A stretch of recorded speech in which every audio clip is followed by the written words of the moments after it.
আসসালামু আলাইকুম রহমতুল্লাহি ওয়া বারাকাতুহু ওয়াসসালামু ওয়াসসালাতু আলা আশরাফিল আমবিয়া ওয়া নাবিয়িনা মুহাম্মদ ওয়া তাবিন ওয়া আজমাইন রব্বি ইশরাহ লি সাদরি ওয়া ইয়াসসির লি আমরি ওয়াহলুল উকদাতাম মিন লিসানি ইয়াফকাহু কওলি রব্বি জিদনি ইলমা রব্বানা জিদনা ইলমা রব্বানা জিদনা ইলমা।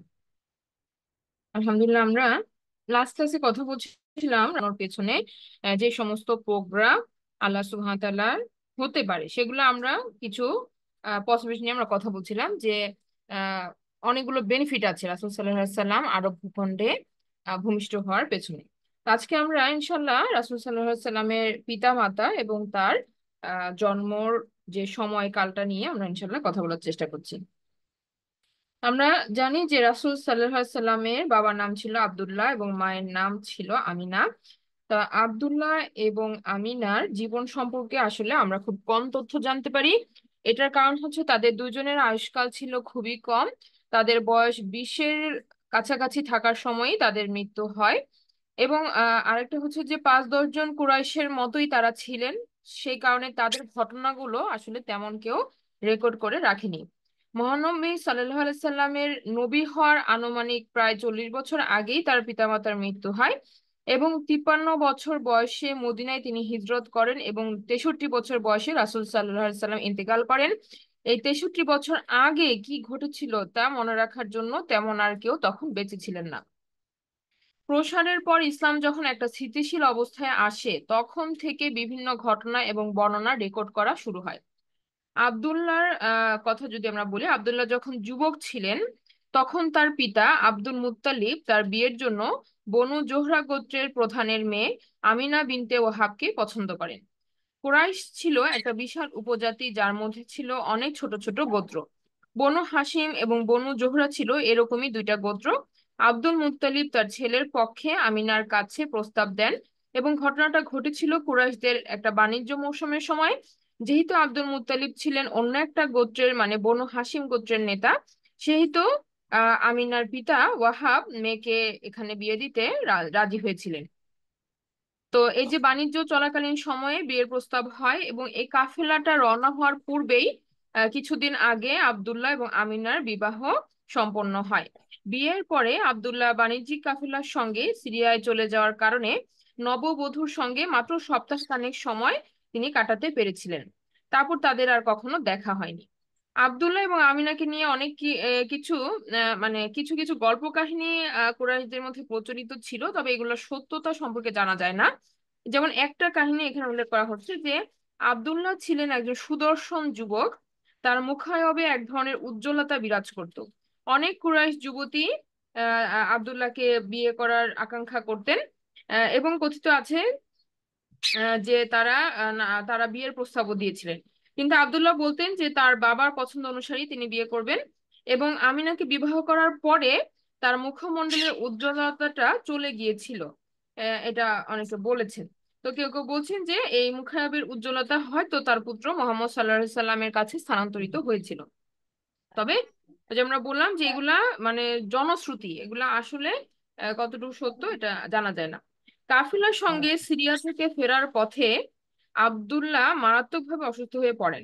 কাফিলাটি ইয়াসরিব ছিল আগে মদিনা, মদিনার আরেক নাম।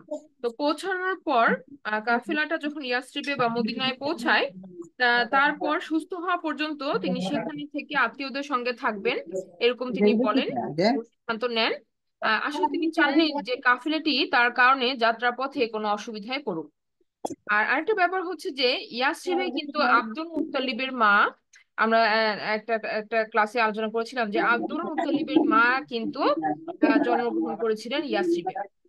তো এই যে রাসূল সাল্লাল্লাহু আলাইহি সাল্লামের সাথে যে পরবর্তীতে ইয়াসরিবের একটা কানেকশন হবে, এটা কিন্তু এখানে দেখেন আল্লাহ সুবহানাহু ওয়া তাআলা কিন্তু সেই লিঙ্ক গুলাকে তৈরি করে রাখছে।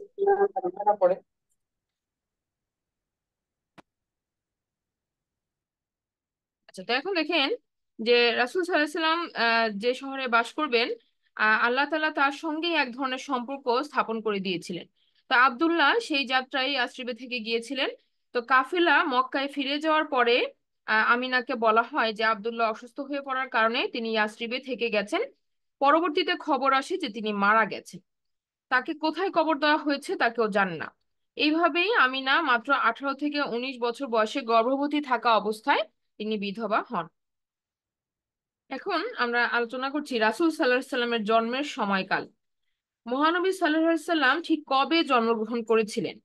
সাধারণভাবে আমরা মানে এখন যেটা সমাজে প্রচলিত আছে সেটা কি যে 12ই রবিউল আউয়াল এই সময়ে তিনি জন্মগ্রহণ করেছিলেন, তবে এই বিষয়টাতে সবাই একমত নন। তো এখানে আমরা একটা প্রাসঙ্গিক হাদিস আলোচনা করছি যে একবার এক ব্যক্তি নবীজি সাল্লাল্লাহু আলাইহি সাল্লামকে জিজ্ঞাসা করেছিলেন, আপনি প্রতি সোমবারে রোজা রাখেন কেন? উত্তরে তিনি বলেছিলেন, এই দিন আমি জন্মগ্রহণ করেছি এবং এই দিনই ওহী নাজিল হওয়া শুরু হয়েছিল। তো তার জন্মের বছর সম্পর্কে হযরত ওসমান ইবনে আফফান রাদিয়াল্লাহু আনহু এক বয়োজ্যেষ্ঠ কুরাইশ কুবাস ইবনে আশিয়ামকে, যিনি নবীজি সাল্লাল্লাহু আলাইহি সাল্লামের চেয়ে বয়সে বড় ছিলেন, জিজ্ঞাসা করলে তিনি কুবাস বলেন যে মুহাম্মদ সাল্লাল্লাহু আলাইহি সাল্লাম হাতির বছরে জন্মগ্রহণ করেছিলেন। এখানে উল্লেখ্য যে ওমর রাদিয়াল্লাহু আনহু ইসলামিক ক্যালেন্ডার প্রচলন করার আগ পর্যন্ত আরবদের কোনো প্রতিষ্ঠিত ক্যালেন্ডার ছিল না। নির্দিষ্ট কোনো সময়কাল বোঝানোর জন্য তখন তারা কোনো বিশেষ ঘটনার উল্লেখ করতো, যেমন খরার বছর, বাইরের শত্রুর আক্রমণের বছর ইত্যাদি। তো এখানে হাতির বছর বলতে ঠিক কোন সাল বা বছরকে আসলে আমরা বুঝাবো? তো এটা ইতিহাসবিদদের মত অনুযায়ী এটা 570 খ্রিস্টাব্দ। রাসূল সাল্লাল্লাহু আলাইহি সাল্লামের জন্মের বছর না হয় জানা গেল, কিন্তু মাস আর দিন কোনটা, এই ব্যাপারে প্রথম যুগের দুটি জীবন গ্রন্থি এভাবে এখানে উল্লেখ আছে যে এভাবে ইবনে ইসহাক, যিনি মৃত্যুবরণ করেছেন 150 হিজরিতে, হ্যাঁ, তিনি বলেছেন আহ নবীজি সাল্লাল্লাহু আলাইহি সাল্লাম হাতির বর্ষের 12ই রবিউল আউয়াল তারিখে রোজ সোমবারে জন্মগ্রহণ করেছিলেন। এখন ইবনে ইসহাক এই কথাটা কোথা থেকে কিভাবে এই তথ্যটা পেয়েছেন তা তিনি কোনো রেফারেন্সে বর্ণনা করেন নাই। ঠিক আছে, ইবনে ইসহাক এবং নবীজি সাল্লাল্লাহু আলাইহি সাল্লামের মধ্যে সময়ের ব্যবধান প্রায় 200 বছরের। আচ্ছা, তাহলে আহ উনি কোনো রেফারেন্স ব্যবহার করেন নাই। এরপরে আমরা আরেকটা আসি যে ইবনে সাদ, তিনি বলেছেন নবীজি সাল্লাল্লাহু আলাইহি সাল্লাম সোমবার সোমবার জন্মগ্রহণ করেছিলেন। ইবনে আব্বাস সহ কেউ কেউ বলেছেন যে তিনি 10ই রবিউল আউয়াল জন্মগ্রহণ করেন। আবার কারো কারো মতে তিনি 2ই রবিউল আউয়াল জন্মগ্রহণ করেছিলেন। তো এখন দেখা যাচ্ছে যে এই দুইটা মতের কোনোটাতেই 12ই রবিউল আউয়াল তারিখের সঙ্গে কোনো মিল নাই। আরেকটা ব্যাপার হচ্ছে ইবনে কাসির বর্ণনা করেছেন বেশিরভাগ ইতিহাসবিদদের মতে নবীজি সাল্লাল্লাহু আলাইহি সাল্লাম রবিউল মাসে জন্মগ্রহণ করেছিলেন, তবে তার জন্মের তারিখ নিয়ে তাদের মধ্যে বিস্তর মতভেদ রয়েছে। এখন আমরা একটু অ্যানালাইসিস করি। প্রথম মতটা কি? প্রথম মতটা বলছে 2 তারিখ। এই মতটা কে দিয়েছেন? এটি হচ্ছে আবু মাশার আল সিন্ধি, ইবনে আবদ আল বার এবং আল ওয়াকিদ। তো এরা তিনজনই প্রথম যুগের স্কলার। আচ্ছা, দ্বিতীয় মতটা হচ্ছে 8 তারিখ, জন্মগ্রহণ 8 তারিখ। এটা কে বলেছে? এটা হচ্ছে ইবনে হাজম, ইমাম মালিক আল জুহরি এবং মোহাম্মদ ইবনে জুবাইর ইবনে মুতিম। আচ্ছা, তৃতীয় মতটা হচ্ছে 10 তারিখ, ইবনে আসাকির এবং জাফর আস সাদিক, যারা নবীজি সাল্লাল্লাহু আলাইহি সাল্লামের বংশধর। চতুর্থ মত বলা হচ্ছে 12 তারিখ, এটা ইবনে ইসহাকের মত। আর পঞ্চম মত 17 তারিখ, ষষ্ঠ মত 22 তারিখ, এরকম করে আরো 10 রকম মতামত আছে। এখন একাডেমিক্যালি যদি আমরা বলতে যাই যে কোনটা মোর অ্যাপ্রোপ্রিয়েট, তো এখন এভাবে চিন্তা করলে দেখেন যে 2 তারিখ, 8 তারিখ, 10 তারিখের যে মতবাদগুলো দিয়েছেন তারা কারা ছিলেন? তারা ছিলেন তাবিন, তাবে তাবিন, এমনকি রাসূল সাল্লাল্লাহু আলাইহি সাল্লামের বংশধর। আর 12ই রবিউল আউয়ালের পক্ষে মত প্রদানকারী ইবনে ইসহাক, যার জন্মগ্রহণ ছিল রাসূল সাল্লাল্লাহু আলাইহি সাল্লামেরও প্রায় 200 বছর আহ এর ব্যবধানে। ঠিক আছে, তা এখানে আরেকটা ব্যাপার যে ইবনে ইসহাক উনি কিন্তু কোনো রেফারেন্স দেন নাই, ওনার এই ডেটটা বলার পেছনে কারো রেফারেন্স তিনি দেননি। আচ্ছা, তো এখন ঘটনা হচ্ছে যে এই তারিখটা এত জনপ্রিয় হলো কেন? এই যে আমাদের কন্টিনেন্টে 12ই রবিউল আউয়াল তারিখটা এত জনপ্রিয় হলো কেন? এর কারণ হচ্ছে 90% সিরা, মহানবীর জীবনীর লেখক শুধু ইবনে ইসহাকের বর্ণনার উপরেই নির্ভর করেছেন। মানে যতগুলা সিরা গ্রন্থ আমরা দেখি, এই যে মনে করেন যে মাদার বুক হিসাবে ইবনে ইসহাকের বইটাই কিন্তু রেফারেন্স হিসাবে ইউজ হয়ে আসছে। তো যারা এখান থেকে ইনফরমেশন ডিরাইভ করছেন সবাই এটাই স্টেট করছেন। ইবনে ইসহাক 12 তারিখের কথা বলেছেন, সেই কারণে ওই তারিখটা প্রতিষ্ঠা পেয়ে গেছে। দ্বিতীয় কারণটা হচ্ছে যে প্রথমবার যখন নবীজি সাল্লাল্লাহু আলাইহি সাল্লামের জন্মদিন জনসাধারণের মাঝে যখন আনুষ্ঠানিকভাবে উদযাপন করা হয়েছিল তখনকার শাসকরা তখন সেই সময় শাসকরা 12ই রবিউল আউয়াল তারিখটাকে বেছে নিয়েছিল। তো এইটা সর্বমহলে তখন এভাবে ছড়িয়ে পড়ে। মৌলিদ বা নবী করিম সাল্লাল্লাহু আলাইহি সাল্লামের জন্মদিন আনুষ্ঠানিকভাবে উদযাপন করা প্রথম শুরু হয় কবে? 570 হিজরি সালে, অর্থাৎ ইসলামের ষষ্ঠ শতাব্দীতে। তার আগ পর্যন্ত কিন্তু কখনোই এটা সেলিব্রেট হয় নাই। হ্যাঁ, এই যে প্রায় মানে হিজরি 570 সাল মানে কি 550 বছরের বেশি সময় ধরে কিন্তু কখনোই রাসূল সাল্লাল্লাহু আলাইহি ওয়াসাল্লামের জন্মদিন এটা পালিত হয় নাই। তো জন্মদিন উদযাপনটা আরবদের রীতির মধ্যেই ছিল না। তারা কোনো জন্ম সনদ, তারিখ, ডেট এগুলো কখনো তারা হিসাবই রাখতো না। হ্যাঁ, তো এগুলা কোনো তারা কখনো পালন করে নাই। এটা পশ্চিমা একটা ধারণা যা পরবর্তীকালে বিশ্বের বিভিন্ন প্রান্তে মুসলিমদের মধ্যেও ছড়িয়ে পড়ে। তো এই যে মৌলিদ উদযাপনকারী প্রথম গ্রুপটা ছিল মিশরের গোঁড়া শিয়াপন্থী ফাতিমীয়রা। পরে মাউলিদ ছাড়াও আরো 30-40টার বেশি উৎসব তারা চালু করেছিল। হ্যাঁ, তো অনেক বছর পরে আনুমানিক 670 সালের দিকে কিছু কিছু সুন্নি শাসক তারা নিজ নিজ এলাকায় নবীজি সাল্লাল্লাহু আলাইহি ওয়াসাল্লামের জন্মদিন পালনের প্রথা চালু করেন, এবং সময়ের পরিক্রমায় ধীরে ধীরে মুসলিম সমাজে এটা একটা আড়ম্বরপূর্ণ অনুষ্ঠানে পরিণত হয়। কে কার চেয়ে বড় উৎসবের আয়োজন করতে পারে এই নিয়ে একটা সামাজিক প্রতিযোগিতা শুরু হয়ে যায়। বিনামূল্যে খাবার, উপহার সামগ্রী বিতরণ ছাড়াও অনুষ্ঠানে অনেক ধরনের বাণিজ্যিক বিষয় চলে আসে। তো এইভাবে মাউলিদ অনুষ্ঠান সুন্নিদের মধ্যেও বহুল প্রচলিত ভাবে ছড়িয়ে পড়ে। আচ্ছা, এখন কিছু কিছু স্কলার যে এর বিরোধিতা করেন নাই এমন না, প্রথম দিকে তারা বিরোধিতা করেছিলেন, কিন্তু মানুষের এবং তারা এরকমও বলেছিলেন যে নির্দিষ্ট শর্ত সাপেক্ষে এটা কিছুটা অনুমোদিত হতে পারে, তবে পরবর্তীকালে মানুষের পপুলারিটি যেটা জনসাধারণের যে ডিমান্ড বা এই যে মানুষের যে আহ কি বলবো পপুলারিটি এই প্রোগ্রামটাকে নিয়ে, এইটার কারণে তাদের যে বিরোধিতাগুলো সেগুলো আসলে চাপা পড়ে যায়। হ্যাঁ, এবং তাদের কথাই কেউ আর কর্ণপাত করে না। আচ্ছা, এখন আরেকটা আমাদের আলোচনার একটা ব্যাপার হচ্ছে, আমরা এখন রাসূল সাল্লাল্লাহু আলাইহি ওয়াসাল্লামের এই তারিখের কথাটা তো বললাম যে এটা অবশ্যই কন্ট্রাডিক্টরি, এবং এটাই যে সঠিক তা না, এবং এরকম রাসূল সাল্লাল্লাহু আলাইহি ওয়াসাল্লামের পরবর্তীতে প্রায় 500 বছর পর্যন্ত কেউ পালন করে নাই। আচ্ছা, এরপর দেখেন মহানবী সাল্লাল্লাহু আলাইহি ওয়াসাল্লামের জন্মের সময় সম্পর্কে আরেকটা ব্যাপার হচ্ছে, তিনি দুপুরের দিকে জন্মগ্রহণ করেছিলেন, যখন সূর্য খুব উজ্জ্বল থাকে। উজ্জ্বল সূর্য যেমন সবকিছুকে আলোকিত করে, ঠিক তেমনি তিনি পৃথিবীতে আবির্ভাবের মাধ্যমে সমগ্র সৃষ্টিকুলকে আলোকিত করেছিলেন। এখন রাসূল সাল্লাল্লাহু আলাইহি ওয়াসাল্লামের জন্মের ব্যাপারটাতে আসেন। আমরা যদি এখানে দেখি যে তার জন্মের সময়কাল ধরে অনেক রকমের কাহিনী কিন্তু আছে, জনশ্রুতি আছে। তো এখানে একটা ব্যাপার হচ্ছে যে রাসূল সাল্লাল্লাহু আলাইহি ওয়াসাল্লামের জন্ম সম্পর্কে আসলে অন্য কোনো এমন কাহিনী বলার প্রয়োজন নাই যেটাতে তার মহিমা বৃদ্ধি পাবে, তিনি এমনিই মহিয়সী। হ্যাঁ, তো এখানে ব্যাপারটা বুঝতে হবে যে এখানে মিথ্যা কাহিনী বলার কোনো কিছু নাই।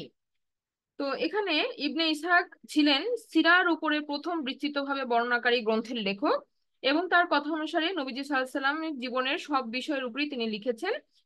দেখেন তার বই যে ইবনে ইসহাকের লিখিত যে প্রথম যে সিরা গ্রন্থ, সেটার বইয়ের খণ্ড ছিল 10 থেকে 15 খণ্ড। হ্যাঁ, ভলিউম।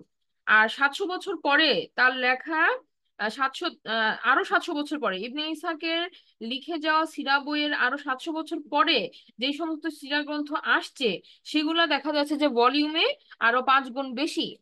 এখন কথা হচ্ছে, প্রথম যিনি লেখক তিনি যদি 10 থেকে 15 খণ্ড লিখে থাকেন, এই ইনফরমেশন গুলা তো মোর ক্লোজার টু ট্রুথ হওয়ার কথা। কিন্তু আরো 700 বছর পরে যেগুলো ভলিউমে আরো বেড়ে গেল নতুন নতুন ইনফরমেশন দিয়ে, সেগুলার সঠিকতা কতটুকু? ঠিক আছে। তো এখানে একটা ব্যাপার আছে যে আহ যে তো আমরা আর এখানে একটা বলতেছে যে আমরা যখন নবীজি সাল্লাল্লাহু আলাইহি ওয়াসাল্লামকে মহিমান্বিত করার জন্য বিভিন্ন কল্পকাহিনীর আশ্রয় নেই, তখন তা মোটেও তার শানকে বাড়ায় না, বরং তখন আমরা কি হয়ে যাব? আমরা কিন্তু মিথ্যাবাদী সাব্যস্ত হয়ে যাব যদি আমরা ভুল কথা বলি থাকি। তো এখানে একটা ব্যাপার যে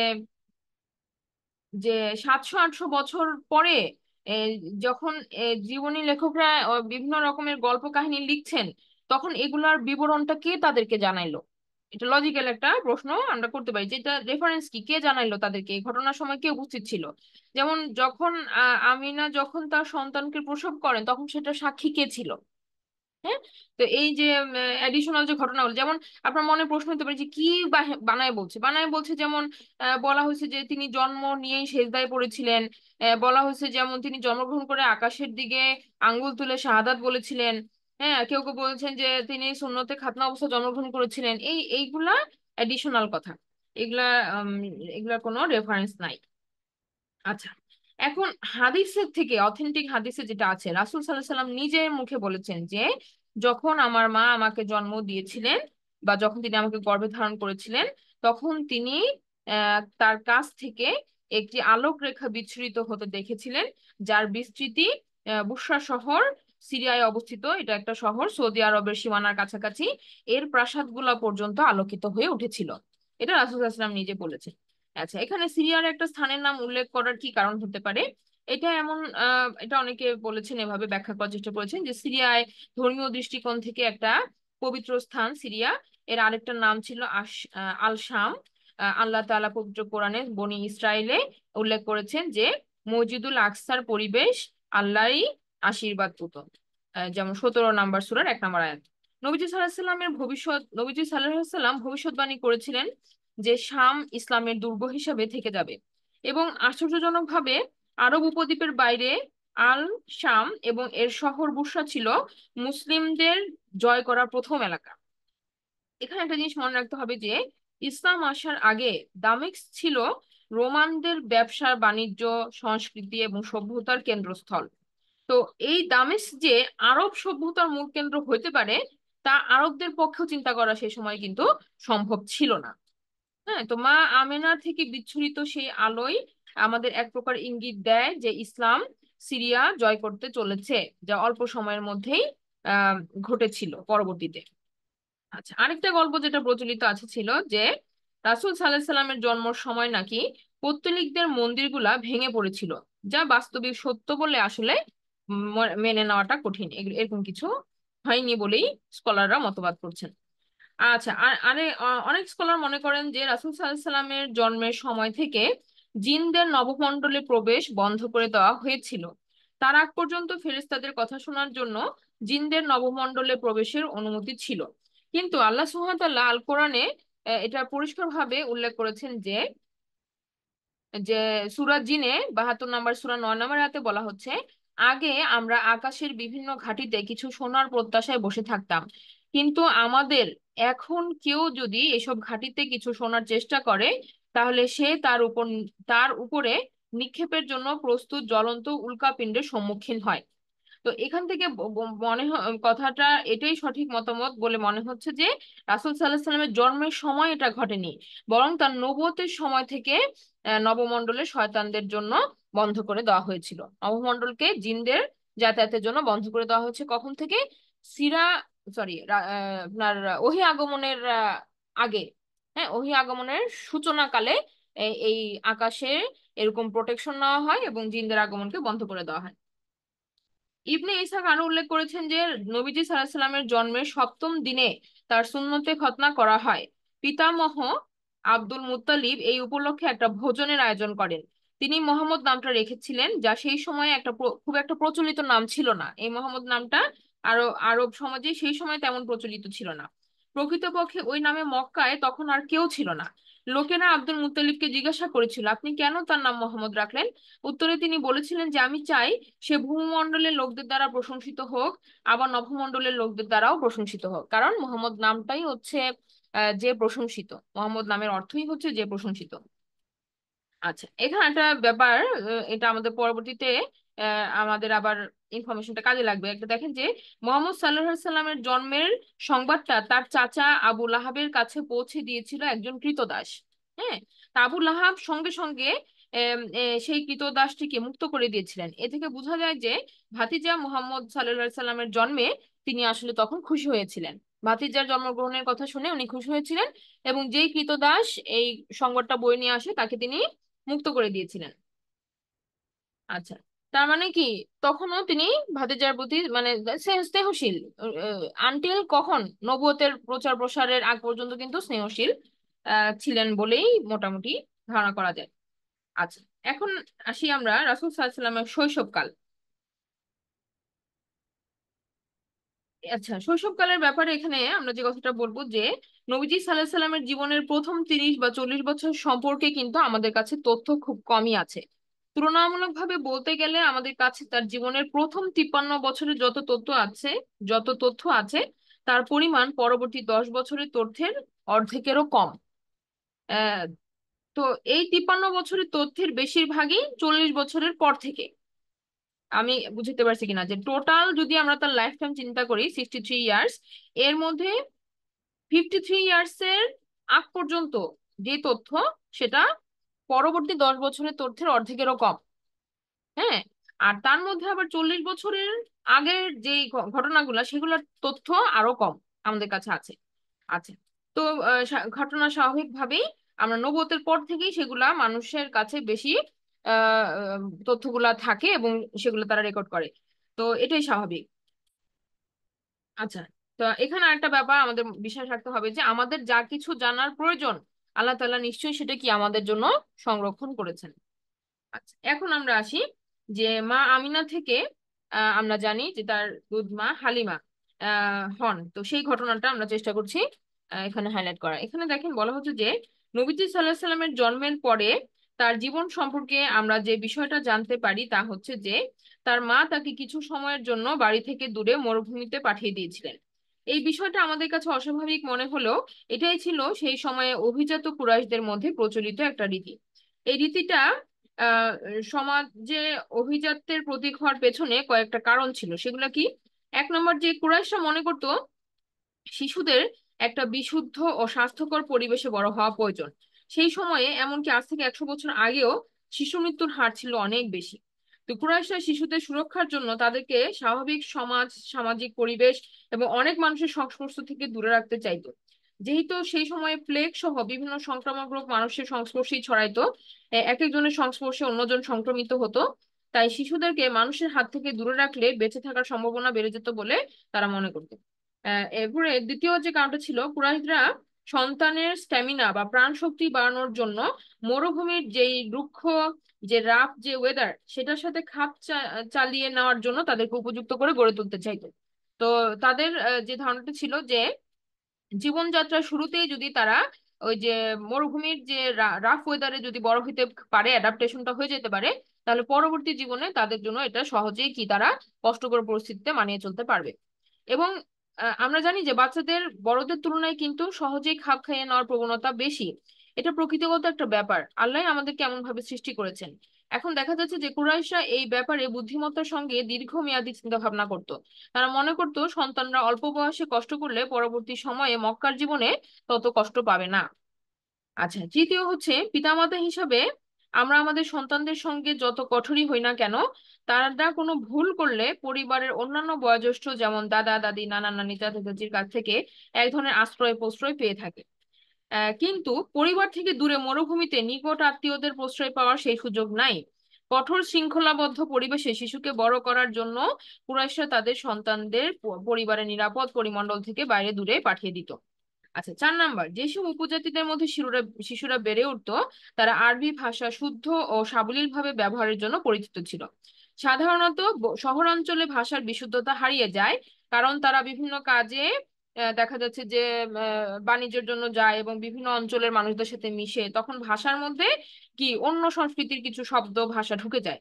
যেমন আধুনিক কালে দেখেন আরো আরো সংবাদপত্রেই শতকরা 30 ভাগই ইংরেজি শব্দ বর্তমানে। হ্যাঁ, তো মক্কার বাইরে মরুভূমিতে আরবি ভাষায় অন্য ভাষা বা সংস্কৃতির কোনো সংমিশ্রণ ঘটার সম্ভাবনা ছিল না।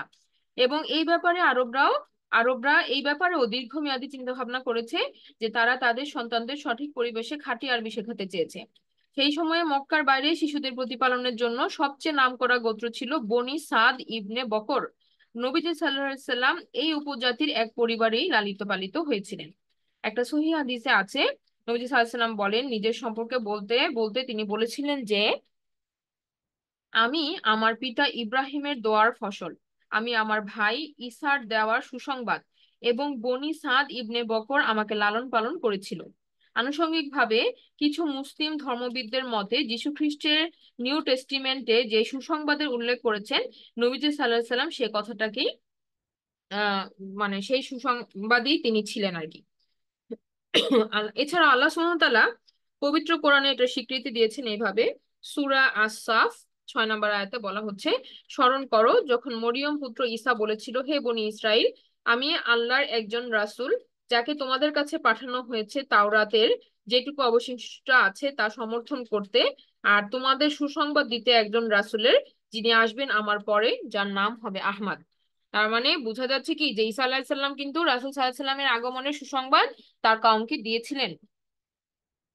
এরপরে নবীজি সাল্লাল্লাহু আলাইহি সাল্লামের যে পালক মা হালিমা এবং সাদিয়ার কাহিনী, হালিমা সাদিয়ার কাহিনী এটাতে এবার আমরা আবার একটু মানে আলোচনা করি। এটা যদিও আমরা জানি, তারপর আমরা এখান থেকে আবার দেখি যে কোনো নতুন ইনফরমেশন আমরা পাই কিনা। তো হালিমা এই কাহিনীটা নিজেই বর্ণনা করেছেন। সেই সময় আরব ভূমিতে দুর্ভিক্ষজনিত খাদ্য এবং অর্থ সংকট বিরাজ করছিল। তো হালিমা ও তার স্বামী তখনও অর্থ কষ্টে ভুগছিলেন। তারা দুজনেই তাদের একজন দুগ্ধপোষ্য সন্তান সহ বনু সাদ গোত্রের একদল মহিলার সঙ্গে অর্থের বিনিময়ে 2-3 বছরের জন্য দুধ পান করবে এরকম শিশুর খোঁজে মক্কায় যান। এই ব্যাপারে হালিমা তার স্বামীকে রাজি করিয়েছিলেন যে তারা কি করবে, যেহেতু আর্থিক সংকটে তারা আছে, তারা যে এরকম একটা শিশুকে দুধ পানের জন্য নিয়ে আসবে অর্থের বিনিময়ে। এটা তারা করে। তো মরুভূমির বাসিন্দাদের আয়ের বেশি উৎস ছিল না এবং আয় বেশি ছিলও না।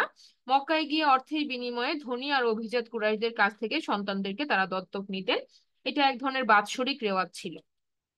সবাই ওই সময়টার কথা জানতো যখন 1 সপ্তাহের জন্য তারা মক্কায় গিয়ে সদ্যোজাত শিশু সন্তানদেরকে মায়ের দ্বারস্থ হতো। সেখানে মায়েরা তাদের সবচেয়ে বেশি পছন্দের ধাত্রীকে বেছে নিতেন।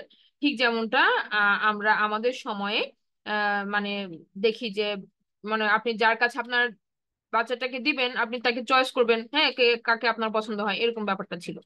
তো তখন সদ্য একটি সন্তানের হালিমারও সদ্য একটি সন্তানের জন্ম হয়েছে।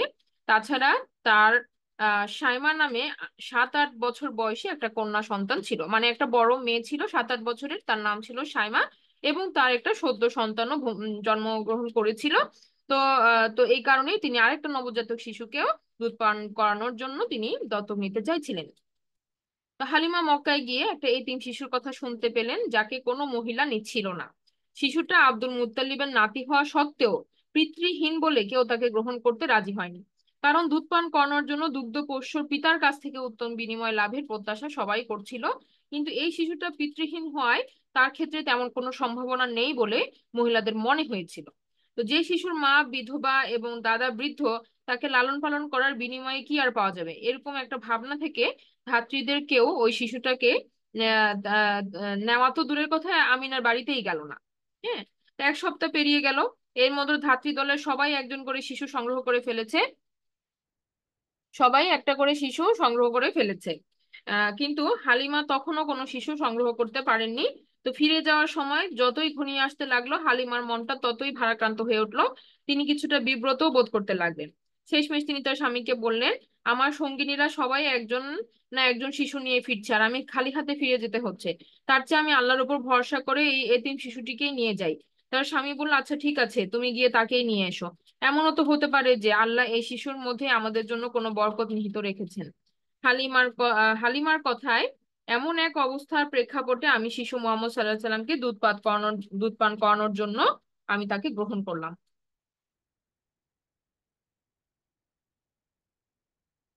আচ্ছা, বিভিন্ন বর্ণনা থেকে পরবর্তীতে জানা যায় যে মোহাম্মদ সাল্লাহ সাল্লামকে দত্তক রূপে গ্রহণ করার পর থেকে হালিমা ও তার পরিবারকে কেন্দ্র করে কিছু অলৌকিক ঘটনা ঘটতে শুরু করে। মক্কা থেকে ফিরে যাওয়ার সময় হালিমা ও তার স্বামী মোহাম্মদ সাল্লাহ সাল্লামকে নিয়ে তাদের দুর্বল নিস্তেজ গাধার পিঠে উপর সোয়ার হওয়ার সঙ্গে সঙ্গে গাধাটা দলের সবাইকে পেছনে ফেলে দ্রুত বেগে এগিয়ে যেতে শুরু করে। তাদের মধ্যে একটা বয়স্ক ছাগল ছিল, সেটা দীর্ঘকাল ধরে আর দুধ দিত না।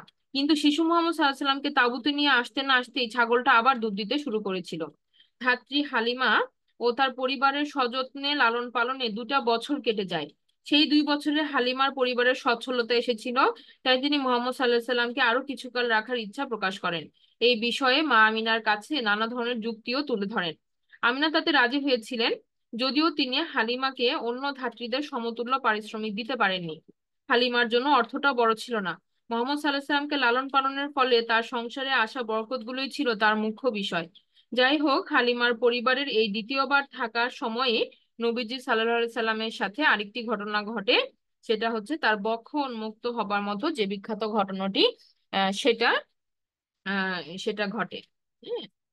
তো আমরা এই ঘটনাটা ইনশাল্লাহ আমরা নেক্সট ক্লাসে শুরু করব, কারণ আজকে শুরু করলে আমরা শেষ করতে পারবো না। তো আমরা এখানে রাখছি আজকে। সুবহানাকা আল্লাহুম্মা ওয়া বিহামদিকা আশহাদু আল্লা ইলাহা ইল্লা আনতা আস্তাগফিরুকা ওয়া আতুবু ইলাইক। আসসালামু আলাইকুম ওয়া রাহমাতুল্লাহি ওয়া বারাকাতুহু।